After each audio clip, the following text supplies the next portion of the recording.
ನಡೆಯುವ ಅಧಿವೇಶನ ಸೆಷನ್ದಲ್ಲಿ ಭೂ ಸುಧಾರಣೆ ಕಾಯ್ದೆ ಸುಗ್ರೀವಾಜ್ಞೆ ತಿದ್ದುಪಡಿ ಮಾಡೋದನ್ನು ತಡೆಗಟ್ಟೆ ನಾಳೆ 21ರಂದು ಅಧಿವೇಶನ ಸೆಷನ್ದಲ್ಲಿ ನಡೆಯುವ ಸೆಷನ್ದಲ್ಲಿ ಭೂ ಸುಧಾರಣೆ ಸುಗ್ರೀವಾಜ್ಞೆ ತಿದ್ದುಪಡಿ ವಾಪಸ್ಸಾಗ್ಲಿ ಎಪಿಎಂಸಿ ಕಾಯ್ದೆ ತಿದ್ದುಪಡಿ ಸುಗ್ರೀವಾಜ್ಞೆಗಳನ್ನು ವಾಪಸ್ಸಾಗ್ಲಿ ವಿದ್ಯುತ್ ಖಾಸಗೀಕರಣ ಬೇಡವೇ ಬೇಡ. ಸಂಗಾತಿಗಳೇ, ಪ್ರಸ್ತುತ ದೇಶದಲ್ಲಿ ಕೋವಿಡ್-19 ಎನ್ನುವ ಮಹಾಮಾರಿ ರೋಗದಿಂದ ಜನರು ಬಳಲ್ತಾ ಇದ್ದು, ಈಗೇನಪ್ಪಾ ಅಂತಂದ್ರ ಕೇಂದ್ರ ಸರ್ಕಾರ ಹಾಗೂ ರಾಜ್ಯ ಸರ್ಕಾರ ಭೂ ಸುಧಾರಣೆ ಕಾಯ್ದೆ, ಎಪಿಎಂಸಿ ಕಾಯ್ದೆ, ವಿದ್ಯುತ್ ಖಾಸಗೀಕರಣ, ರೈಲ್ವೆ ಖಾಸಗೀಕರಣ ಹಾಗೂ ಇನ್ನಿತರೆ ಏನಪ್ಪಾ ಅಂತಂದ್ರ ಜನಪರ ಒಂದು ಅವಶ್ಯಕತೆ ಇರುವಂತ ಯೋಜನೆಗಳೇನಪ್ಪಾ ಅಂತಂದ್ರ ಖಾಸಗೀಕರಣ ಮಾಡತ್ತಾರ. ಇದಕ್ಕ ಕರ್ನಾಟಕ ಪ್ರಾಂತ ರೈತ ಸಂಘ ಇವತ್ತು ನಾವು ಖಂಡಿಸ್ತೇವೆ. ಅದೇ ರೀತಿಯಾಗಿ ಗುಲ್ಬರ್ಗ ಜಿಲ್ಲೆ ಮಹಾಶಾಸನ ಹಣ ಇವತ್ತು ವಿಧವಾ ವೇತನ, ವೃದ್ಧಾಪ್ಯ ವೇತನ, ಸಂಧ್ಯಾ ಸುರಕ್ಷಾ, ಅಂಗವಿಕಲ ಚೇತನ ಏನಿದೆ ಅದನ್ನು ಕೂಡ ಇವತ್ತು ಹಣನ ರಿಲೀಸ್ ಆಗ್ಲಾರಂತ ರೀತಿಯಲ್ಲಿ ನಿಂತಿದೆ ತಹಸೀಲ್ ಕಚೇರಿಯಲ್ಲಿ. ಅಂತದನ್ನು ಕೂಡ ತಾವು ಅದಕ್ಕೆ ಮಾತಾಡಿಕೆಸಿಂದ ಏನ್ ಸರ್ಕಾರದಲ್ಲಿ ಅದೇನೋ ಕೆಟಿ ಅಂತಕ್ಕಂಥದ್ದು ಏನೋ ಒಂದು ಪೆಂಡಿಂಗ್ ಇದೆ ಅಂತಕ್ಕಂಥದ್ದು ಇವತ್ತು ಹೇಳ್ತಾ ಇದಾರೆ ತಹಸೀಲ್ದಾರ್ ಅವರು ಎಲ್ಲರೂ ಮತ್ತೆ ಅಸಿಸ್ಟೆಂಟ್ ಕಮಿಷನರ್. ಆ ಕೆಟಿ ಎಲ್ಲಿದೆ, ಅದು ಯಾರು ಮಾಡ್ತಾರೆ ಅಂತ ಕೇಳಿದ್ರೆ ಬೆಂಗಳೂರಲ್ಲಿ ಮಾಡ್ತಕ್ಕಂಥ ಪರಿಸ್ಥಿತಿ ಇದೆ ಮತ್ತು ಡಿಸಿ ಆಫೀಸ್ ಅಲ್ಲಿ ಮಾಡ್ತಕ್ಕಂಥ ಪರಿಸ್ಥಿತಿ. ಅಂತದನ್ನ ಸರಿಪಡಿಸಿಕೊಡ್ರಿ, ನಿಮ್ ಶಾಸಕರು ಅವ್ರ ಜೊತೆಗೆ ಮಾತಾಡಿ ಅದನ್ನ ಸರಿಪಡಿಸಿಕೊಡ್ರಿ ಅಂತಕ್ಕಂಥ ರೀತಿಯಲ್ಲಿ ಇವತ್ತು ನಾವು ಒತ್ತಾಯನ ಮಾಡ್ತಿದ್ವಿ. ಅದ್ರ ಜೊತೆಗೆ ಇವತ್ತು ನಿಮ್ಮ ಹತ್ರ ವಿಶೇಷವಾಗಿ ಇನ್ನೊಂದೇನು ಅಂತಂದ್ರೆ ಚಿಂಚೋಳಿ ತಾಲೂಕಿನಲ್ಲಿ ಬರ್ತಕ್ಕಂಥ ಏನು ಕಾಳಗಿ ತಾಲೂಕ ಕೋಲ್ಡಿ ಬರ್ತದೋ ಅದು ಅಲ್ಲಾಪುರ ಕೆರೆ ಇದೆ, ನೀರ್ ಸಾಕಷ್ಟಿದೆ.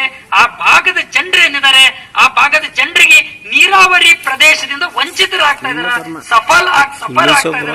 ದಯವಿಟ್ಟು ಅದನ್ನು ಕೂಡ ತಾವು ಮಧ್ಯ ಪ್ರವೇಶ ಮಾಡಬೇಕು ಅಂತಕ್ಕಂಥ ರೀತಿಯಲ್ಲಿ ನಾವು ಇವತ್ತು ಈ ಹೋರಾಟದ ಮೂಲಕ ನಿಮಗೆ ನಾವು ಒತ್ತಾಯನ ಮಾಡ್ತಾ ಇದೀವಿ ಅಂತಕ್ಕಂಥ ರೀತಿಯಲ್ಲಿ ಹೆಜ್ಜೆ ಆಗ್ತದೆ.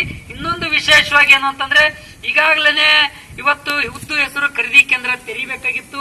ಅದನ್ನ ಕೇಂದ್ರ ಸರ್ಕಾರದಲ್ಲಿ ಇರ್ತಕ್ಕಂಥದ್ದು ಅದನ್ನ ತಾವು ಒಂದು ಪತ್ರ ಬರೀರಿ ಕೇಂದ್ರದ ಅಗ್ರಿಕಲ್ಚರ್ ಮಿನಿಸ್ಟ್ರಿಗೆ ಮತ್ತೆ ಮಾರ್ಕೆಟಿಂಗ್ ಫೆಡರೇಷನ್ ಮಿನಿಸ್ಟ್ರಿ ಯಾರಿದ್ರೆ ಮಾರ್ಕೆಟಿಂಗ್ ಮಿನಿಸ್ಟ್ರಿಗೆ ಅಂತಕ್ಕಂಥದ್ದು ಇವತ್ತು ನಾವು ಒತ್ತಾಯನ ಮತ್ತೆ ರೆವಿನ್ಯೂ ಮತ್ತೆ ಅಲ್ಲಿರ್ತಕ್ಕಂಥವ್ರಿಗೆ ಕಳಿಸ್ಕೊಡ್ರಿ ಅಂತಕ್ಕಂಥ ರೀತಿಯಲ್ಲಿ ನಮ್ಮ ಕರ್ನಾಟಕ ರಾಜ್ಯ ಉಸ್ತುವಾರಿ ಅಧಿಕಾರಿಗಳು ಯಾರಿದಾರೋ ಅಂತವ್ರಿಗೆ ಒಂದು ಪತ್ರನ ಬರೀರಿ ಅಂತಕ್ಕಂಥ ರೀತಿಯಲ್ಲಿ ನಾವು ವಿನಂತಿಯನ್ನ ಮಾಡ್ತಾ ಇದೀವಿ ಅಂತಕ್ಕಂಥ ಮಾತನ್ನ ಇವತ್ತು ಈ ಸಂದರ್ಭದಲ್ಲಿ ನಾನು ಹೇಳಕ್ಕೆ ಬಯಸ್ತೀನಿ. ಇನ್ನ ನಿನ್ನೆ ಹಿಡಿದು ನಿರಂತರವಾಗಿ ಸುರಿದಿರ್ತಕ್ಕಂಥ ಮಳೆಯಿಂದ ಏನಾಗ್ತದೆ, ಮನೆಗಳು ಬಿದ್ದಿದೆ.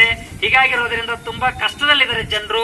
ಅಂಬೇಡ್ಕರ್ ಆವಾಸ್ ನಿಗಮ ಮಹಾಮಾರಿ ರೋಗದಿಂದ ಜನರು ಬಳಲ್ತಾ ಇದ್ದು, ಈಗೇನಪ್ಪಾ ಅಂತಂದ್ರ ಕೇಂದ್ರ ಸರ್ಕಾರ ಹಾಗೂ ರಾಜ್ಯ ಸರ್ಕಾರ ಭೂ ಸುಧಾರಣೆ ಕಾಯ್ದೆ, ಎಪಿಎಂಸಿ ಕಾಯ್ದೆ, ವಿದ್ಯುತ್ ಖಾಸಗೀಕರಣ, ರೈಲ್ವೆ ಖಾಸಗೀಕರಣ ಹಾಗೂ ಇನ್ನಿತರೆ ಏನಪ್ಪಾ ಅಂತಂದ್ರ ಜನಪರ ಒಂದು ಅವಶ್ಯಕತೆ ಇರುವಂತ ಯೋಜನೆಗಳೇನಪ್ಪಾ ಅಂತಂದ್ರ ಖಾಸಗೀಕರಣ ಮಾಡತ್ತಾರ.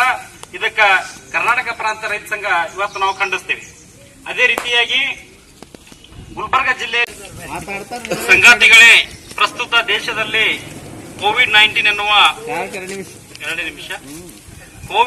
ಎನ್ನುವ ಮಹಾಮಾರಿ ರೋಗದಿಂದ ಜನರು ಬಳಲ್ತಾ ಇದ್ದು, ಈಗೇನಪ್ಪಾ ಅಂತಂದ್ರ ಕೇಂದ್ರ ಸರ್ಕಾರ ಹಾಗೂ ರಾಜ್ಯ ಸರ್ಕಾರ ಭೂ ಸುಧಾರಣೆ ಕಾಯ್ದೆ, ಎಪಿಎಂಸಿ ಕಾಯ್ದೆ, ವಿದ್ಯುತ್ ಖಾಸಗೀಕರಣ, ರೈಲ್ವೆ ಖಾಸಗೀಕರಣ ಹಾಗೂ ಇನ್ನಿತರೆ ಏನಪ್ಪಾ ಅಂತಂದ್ರ ಜನಪರ ಒಂದು ಅವಶ್ಯಕತೆ ಇರುವಂತ ಯೋಜನೆಗಳೇನಪ್ಪಾ ಅಂತಂದ್ರ ಖಾಸಗೀಕರಣ ಮಾಡತ್ತಾರ. ಇದಕ್ಕ ಕರ್ನಾಟಕ ಪ್ರಾಂತ ರೈತ ಸಂಘ ಇವತ್ತು ನಾವು ಖಂಡಿಸ್ತೇವೆ. ಅದೇ ರೀತಿಯಾಗಿ